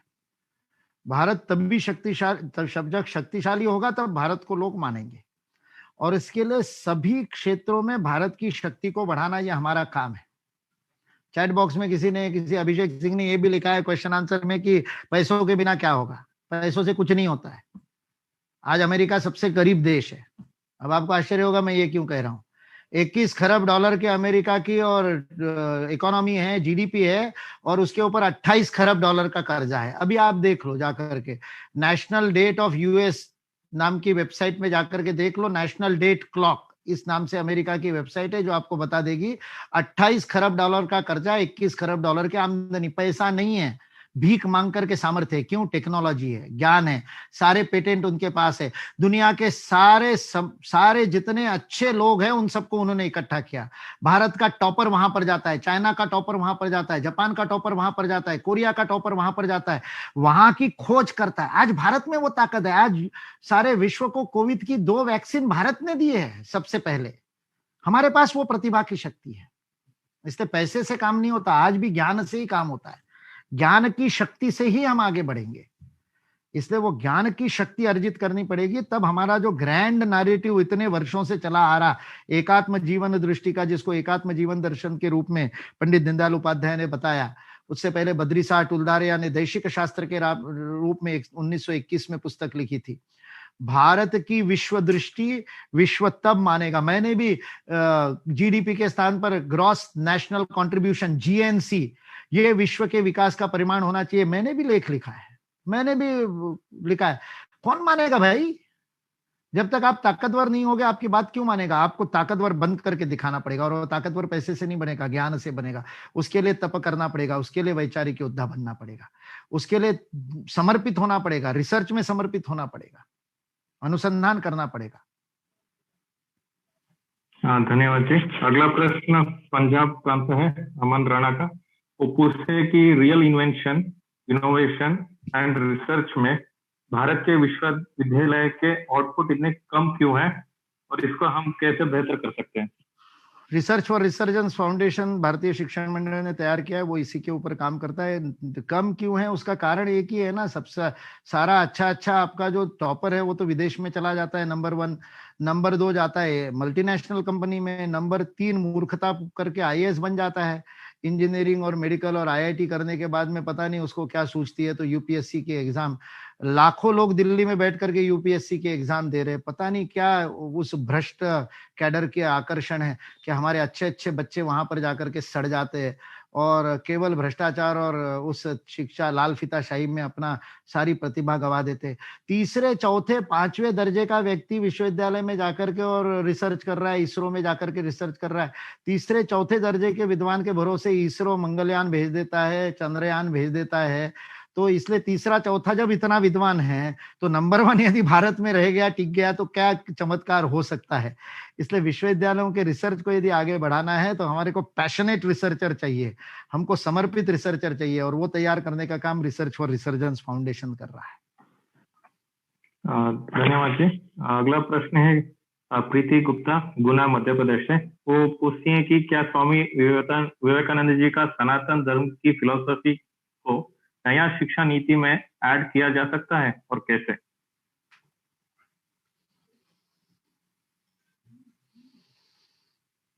सूर्या जी, नया शिक्षा नीति के बाद का सुना ही नहीं दिया, फिर भी नया शिक्षा नीति में लागू किया है कि यही पूछा होगा?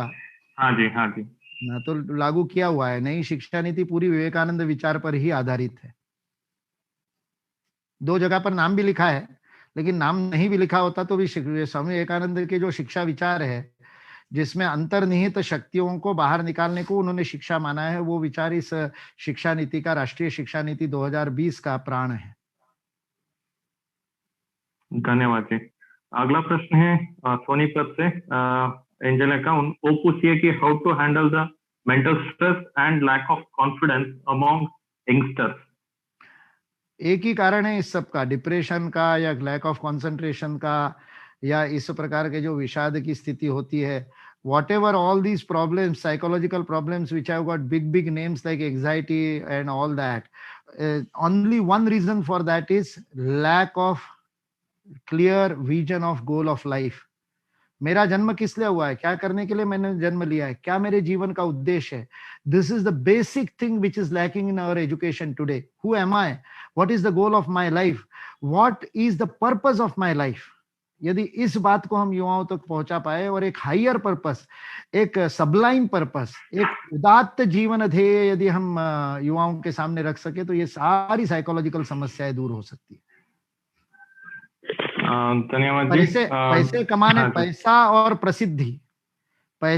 प्रसिद्धि, ख्याति, फेम और ग्लोरी और ग्लैमर, और उसके लिए पैसा, ये शूद्र जीवन के उद्देश्य बना देने से, ये तो कुत्ता भी इसी के लिए जीता है भाई। गोबर में बिलबिलाते कीड़े भी पेट भरने के लिए जीते हैं। हम मनुष्य होकर के यदि इसी के लिए जिए तो हमारा जीवन क्या होगा? उसके कारण डिप्रेशन आता है, उसके कारण लैक ऑफ कंसंट्रेशन होता है। If you don't have a challenge according to your capacity, if you don't take the challenge according to your own capacity, you are going to have lack of concentration. आपकी क्षमता से थोड़े अधिक का challenge लेते हैं, तब युवा का जीवन आगे बढ़ता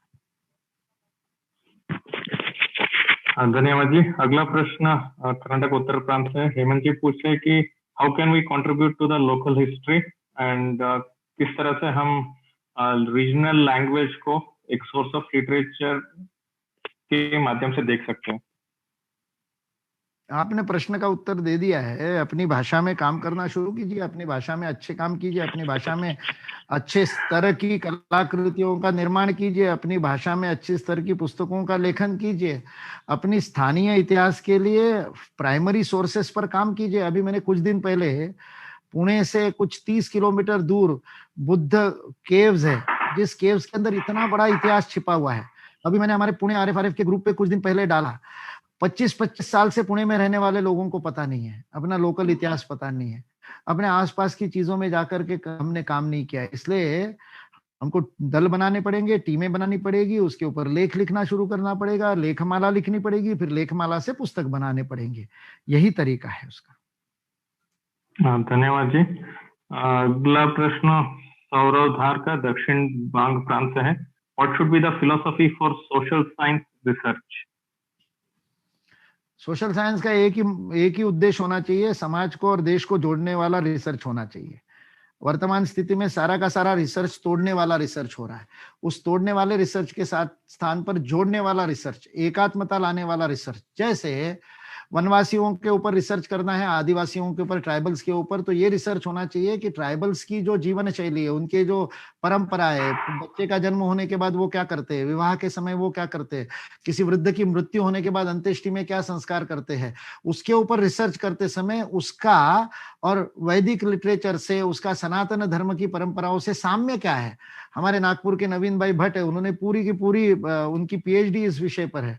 अरुणाचल प्रदेश की ट्राइबल्स के और संस्कारों में वैदिक उन्होंने मंत्रों को ढूंढ करके निकाला।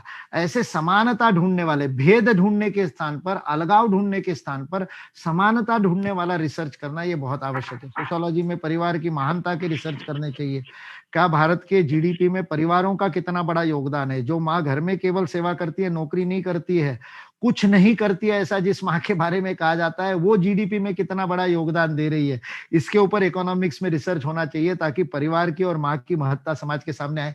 ऐसा सोशल साइंसेस का सारा रिसर्च जोड़ने वाला, इंटीग्रेशन वाला होना चाहिए। That is the main purpose. धन्यवाद जी।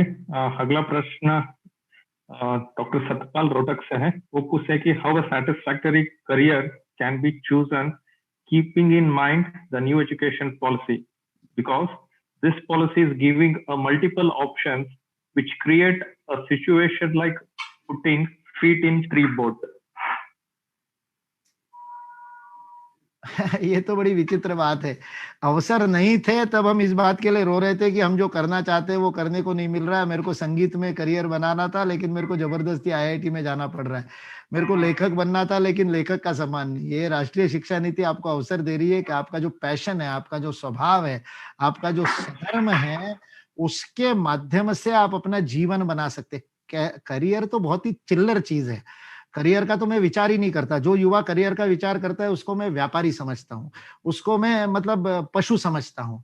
जीवन में आपको प्राप्त क्या करना है इसका विचार कीजिए ना। आजीविका का क्या विचार कर रहे हो, पेट भरने का क्या विचार कर रहे हो? करियर का अर्थ है आजीविका, नौकरी, पैसा कमाना। अरे उसके लिए थोड़ी जन्म हुआ है। आपको जो करना है उसका विचार करो। पैसा तो आपके पीछे भागेगा, आप इतना पैसा कमाओगे कि आपको पता भी नहीं चलेगा। लेकिन आपको मन में पैशन क्या है, क्या करना चाहते हो, क्या करने के लिए आपका जन्म हुआ है, ये यदि आप सोचोगे तो आप उसके अनुसार शिक्षा प्राप्त करोगे, उसके अनुसार ज्ञान प्राप्त करोगे, उस ज्ञान का समाज में योगदान करना शुरू करोगे, समाज को उस ज्ञान के आधार पर कुछ देना शुरू करोगे, तो आना अपने आप हो जाएगा। कपालभाति में श्वास केवल बाहर छोड़ते हैं तो रक्त के अंदर ऑक्सीजन का प्रमाण बढ़ जाता है। जब हम केवल देने की चिंता करेंगे तो पाना तो अपने आप हो जाएगा। आज के युवा इतने मूर्ख हो गए हैं कि पाने की ही चक्कर में लगे रहते हैं, इसलिए कुछ नहीं पाते। कहते नहीं हमको इतना बड़ा पैकेज मिल गया। अरे मूर्ख, तेरे को भले ही 50 लाख का पैकेज मिल गया हो, इसका अर्थ है जिसकी तू नौकरी कर रहा है वो तेरे 50 लाख तेरे को साल के दे करके 50 करोड़ कमा रहा है। इसका मतलब तेरी कैपेसिटी 50 करोड़ की थी, और देने के जगह पाने का विचार करने के कारण, करियर का विचार करने के कारण, अपने जीवन के लक्ष्य को ढूंढने की जगह करियर का विचार करने के कारण you are working your 10% capacity, जिसको आप सक्सेस मान रहे हो। That is a perfect failure of 90%। धन्यवाद जी। अगला प्रश्न डॉक्टर दिनेश कुमार झुंझुनू राजस्थान से है। वो पूछे कि युवाओं के योद्धा बनने के बाद आने वाले सामाजिक अड़चने आती है, तो उस समय संस्था किस प्रकार से मदद करती है? संस्था कोई मदद नहीं करती, संगठन मदद करता है। संगठन मदद नहीं करता, संगठन शक्ति देता है लड़ने की। समाज में तो आएगी अड़चने, आएगी। अड़चने क्यों नहीं आएगी? कौन से महान व्यक्ति ने बिना अड़चनों के काम किया? संगठित होकर के काम करते तो अड़चनों से अकेले नहीं लड़ते, अपने जैसे 2 4 5 6 और पागल साथ में होते, तो 10 पागल एक साथ में होते तो ताकत मिलती है और फिर लड़ लेते। इतना ही काम संगठन करता है, बाकी कुछ नहीं करता। मॉरल सपोर्ट के अलावा संगठन कुछ नहीं करता। संगठन देता कुछ नहीं, संगठन लेता है सिर्फ। हमको संगठन को देना है, संगठन हमको कुछ नहीं देगा। धन्यवाद जी। अगला प्रश्न उत्तर प्रदेश प्रांत से सुल्तानपुर से है, प्रिया पांडे का। वो पूछिए कि क्या आज के युवा सही दिशा में जा रहे हैं या वो अपने ही मार्ग से पथभ्रष्ट हो रहे हैं? आज के नहीं, हमेशा के युवा सही दिशा में ही जाते हैं। मैं युवाओं को कभी गलत नहीं मानता, क्योंकि जब हमारी मनुष्य की टेक्नोलॉजी हर जनरेशन में ज्यादा बेहतर होती जाती है, पुराने मॉडल से नए मॉडल का मोबाइल आपका ज्यादा अच्छा है ना। 5 साल पहले जो मोबाइल आपने खरीदा था उससे आज का मोबाइल ज्यादा अच्छा है ना। नेक्स्ट जनरेशन का मोबाइल 3G से 4G ज्यादा फास्ट है ना, और 4G से 5G ज्यादा फास्ट होगा। तो 3G के बाद 4G जो मनुष्य ने बनाया, 4th जनरेशन, नेक्स्ट जनरेशन, वो यदि 3G से फास्ट है, 4G के पास जो 5G बनाएगा या 7G बनाएगा या 10G बनाएगा, वो 3G और 4G से भी फास्ट होगा। तो फिर भगवान का ये कौन सा जनरेशन है अपना भाई? 16वां, 21वां, 25वां, 50वां, 260वां, 1760वां? हमारा जनरेशन पिछली वाली जनरेशन से खराब कैसे हो सकता है? मनुष्य की टेक्नोलॉजी ग्रो करेगी और भगवान की टेक्नोलॉजी खराब होगी? मैं इस बात को कभी नहीं मानता। स्वामी चिन्मयानंद जी का एक बहुत सुंदर वाक्य है। स्वामी चिन्मयानंद जी कहते हैं कि लोग कहते हैं इस देश का युवा यूजलेस है। अंग्रेजी में यूजलेस शब्द प्रयोग होता है। वो स्वामी चिन्मयानंद जी कहते थे, no no, it is not useless, the youth is used less. उसका उपयोग नहीं कर रहे, उसकी क्षमता का। कौन उपयोग करेगा? दूसरा तुम्हारी क्षमता का उपयोग करेगा क्या? मेरी क्षमता का तुम उपयोग करोगे क्या? मेरी क्षमता का मैं उपयोग करूंगा। You are useless because you are not using your capacity. You are used less, that's why you are useless. इसलिए आज का युवा सही दिशा में जा रहा है। पिछले 10 वर्षों में, 15 वर्षों में तो युवाओं के बीच में ऐसा चमत्कार, ऐसा आत्मविश्वास मैंने देखा है। पहले इस देश का युवा सोचता था जो अच्छा होगा वो देश के बाहर होगा। आज इस देश का युवा कहता है जो दुनिया में होता है वो यहाँ क्यों नहीं हो सकता? यदि दुनिया व्हाट्सएप बना सकती है तो हम भारत मैसेंजर क्यों नहीं बना सकते? दुनिया जूम बना सकती है तो हम अपना क्यों नहीं बना सकते कोई ना कोई वीडियो कॉन्फ्रेंसिंग टूल? दुनिया में बुलेट ट्रेन चल सकती है तो भारत में क्यों नहीं चल सकती? यदि 4 लेन की सड़कें जापान में बन सकती है तो भारत में 13 लेन की क्यों नहीं बन सकती? ये सोचने वाला युवा इस देश में आज है, हर क्षेत्र में। इसलिए हम मंगलयान पे पहुंचे। इसलिए भारत का युवा सही दिशा में है, कोई उसमें गलती नहीं है। केवल हम जैसे लोगों को वैचारिक नेतृत्व करने की आवश्यकता है। हम वैचारिक नेतृत्व नहीं करेंगे तो वैक्यूम मूर्ख अभिनेता या नेता भरेंगे, स्वार्थी नेता या मूर्ख अभिनेता भरेंगे। मूर्ख अभिनेता उस वैक्यूम को भर करके नेतृत्व करेंगे तो लोग बाल कटाएंगे, जीन्स फाड़ेंगे और कपड़े उल्टे सीधे फैशन के चलेंगे, क्योंकि उनके अंदर तो ताकत बहुत अच्छी है, उनके अंदर तो दिशा सब अच्छी थी, लेकिन नेतृत्व गलत आदमी ने दे दिया। और क्यों गलत आदमी ने दे दिया? क्योंकि हमारे जैसे देशभक्त लोग, हमारे जैसे प्रतिभावान लोग, हमारे जैसे गुणी लोग, हमारे जैसे विद्वान लोग अपने स्वार्थ में, अपने करियर में, अपनी नौकरी में, अपनी छोकरी में फंसे रह गए। धन्यवाद जी। अगला प्रश्न है कि what was the thought of Swami ji about medicinal plants and biodiversity of India? नहीं, उन्होंने इसके बारे में कुछ नहीं कहा है। स्वामी विवेकानंद को व्यक्ति की इतनी चिंता थी कि बाकी विषयों पर उन्होंने कुछ नहीं कहा। गोरक्षा वाले भी उनके पास गए थे तो गोरक्षा वालों को डांट दिया था उन्होंने। बोले मनुष्य मर रहा है उसकी पहले रक्षा कर लो तो मनुष्य गायों की रक्षा कर लेगा, मनुष्य मर जाएगा तो गायों की रक्षा कौन करेगा? तो स्वामी विवेकानंद तो इतने कट्टर और मनुष्य के और जीवन उठाने के लिए वो कहे पहले मनुष्य जीवन ऊपर उठ जाए, या अज्ञानी, अंधकारी और अपने कीचड़ में जीने वाले मेरे बंधु जब तक जीवित है तब तक मुझे और कुछ नहीं चाहिए। वो तो अध्यात्म की भी बात नहीं करते थे। इसलिए बायोडाइवर्सिटी, मेडिसिनल प्लांट के बारे में स्वामी विवेकानंद ने बहुत कुछ नहीं कहा है। धन्यवाद जी। अगला प्रश्न यह है कि how to convey our messages to our youth from Muslim community. पहले हिंदुओं को बता दो भाई, मुस्लिमों को बताने के चक्कर में अभी मत पड़ो। अभी 100 करोड़ हिंदुओं को संगठित कर लोगे तो मुसलमान अपने आप आपके साथ आ जाएंगे। खुद होकर के जो आता है वो उसको समझाने की जरूरत नहीं। वो आता है, हमारे मजहर आसिफ है JNU के, जो राष्ट्रीय शिक्षा नीति की समिति के प्रमुख थे, अपने अनेक प्रांतों में उन्होंने जाकर के शिक्षा नीति पर भाषण दिया। हमारा ग्वालियर का इमरान खान है, जो हनुमान जी का भजन भी बहुत अच्छे से बोलता है। तो ऐसे लोगों को समझाना नहीं पड़ता, जो अपने आप आ जाते हैं। अभी बहुत ज्यादा उनको या किसी और को समझाने के लिए अंदर शक्ति व्यर्थ करने की आवश्यकता नहीं है, क्योंकि अभी अपन ने जो जिनका जन्म सनातन संस्कृति में हुआ है उनको ही अभी संगठित नहीं कर लिया है। पहले उनको संगठित कर ले तो साथ साथ जो आते हैं, मनाही किसी को नहीं है। भारतीय शिक्षण मंडल में मुसलमान क्रिश्चियन आ नहीं सकते ऐसी बात नहीं है, बिल्कुल आ सकते हैं, लेकिन जबरदस्ती मुसलमानों के बीच में जाकर के काम करने वाली स्थिति अभी अपनी आई नहीं है। वो अपना काम नहीं है, उसके लिए अन्य संगठन, राष्ट्रवादी मुस्लिम मंच वगैरह काम कर रहे हैं, बहुत अच्छे से काम कर रहे हैं। वो उनका काम है, उनको उसकी टेक्निक आती है, वो उसमें काम करेंगे। अपना काम भारतीय संस्कृति में रिसर्च करके भारतीय संस्कृति को मानने वाले लोगों को एकत्रित करना। वो उसकी उपासना पद्धति चाहे जो हो, वो पारसी हो, मुस्लिम हो, क्रिश्चियन हो, उससे फर्क नहीं पड़ता। वो भारतीय संस्कृति को मानता है और भारतीय संस्कृति में काम करना चाहता है, तो उसको जोड़ना, उसके साथ में काम करना, ये अपना काम है। जी, लास्ट प्रश्न लेना चाहता हूँ, समय हो रहा है। अमित कुमार तिवारी रेवा से पूछ रहे हैं कि जो युवा शिक्षण संस्थानों से नहीं जुड़े हुए हैं और नशे के चपेट में हैं, उन तक स्वामी विवेकानंद जी का विचार कैसे पहुंचे?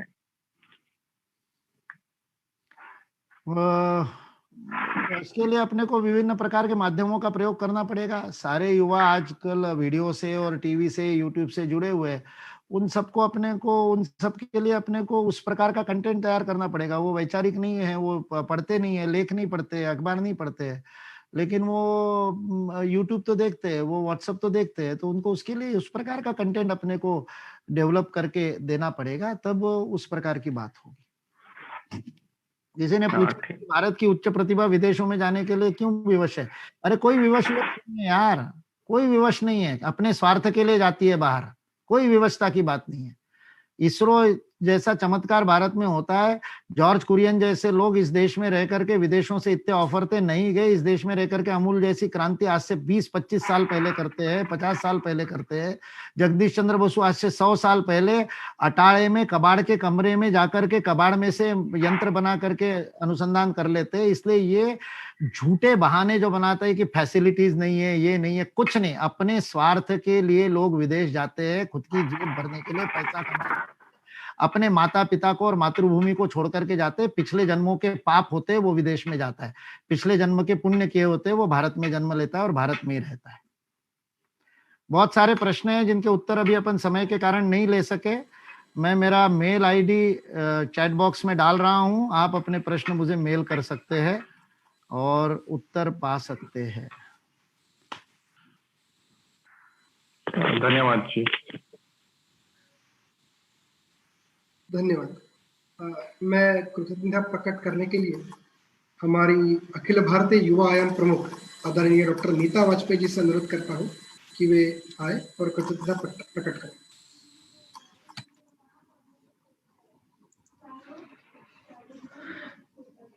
राष्ट्रीय युवा दिवस के अवसर पर युवा आयाम के द्वारा आयोजित मां मांगती वैचारिक योद्धा विषय पर पूरे देश भर से जुड़े हुए मेरे युवा विवेकानंद, जैसा कि अभी हम सब ने आदरणीय मुकुल जी की वाणी को सुना और उसके पीछे के दर्द और व्यथा को भी सबने महसूस किया होगा, मुझे ऐसा लगता है।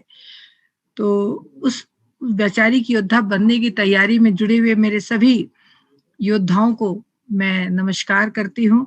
और साथ ही इस कार्यक्रम में जो इतने कम समय में जो आप सब लोगों ने पंजीयन कराया, जुड़े, और आज जूम के माध्यम से या फेसबुक के माध्यम से, अन्य किसी माध्यम से आज हमसे आप जुड़े हुए हैं। निश्चित तौर पर आज हम परोक्ष रूप से मिल रहे हैं, पर कल जब कोविड की स्थिति नॉर्मल हो जाएगी तो हम प्रत्यक्ष रूप से मिलेंगे और उस वक्त हम बहुत अच्छे से एक दूसरे को जान पाएंगे, पहचान पाएंगे। तो मैं पूरे भारतीय शिक्षण मंडल की युवा आयाम की ओर से आप सभी का हृदय से आभार व्यक्त करती हूँ।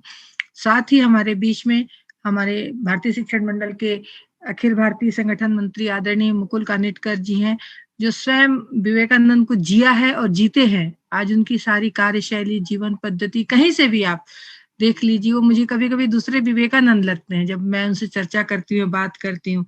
तो ऐसे अद्भुत व्यक्तित्व जब हमारे बीच में होते हैं तो निश्चित तौर पर हमारे अंदर एक नई प्रेरणा, एक नई शक्ति पुंज का जन्म होता है, और जो सीधे सीधे हमको भारत माता के चरणों की ओर जोड़ता है और सेवा करने के लिए प्रवृत्त करता है।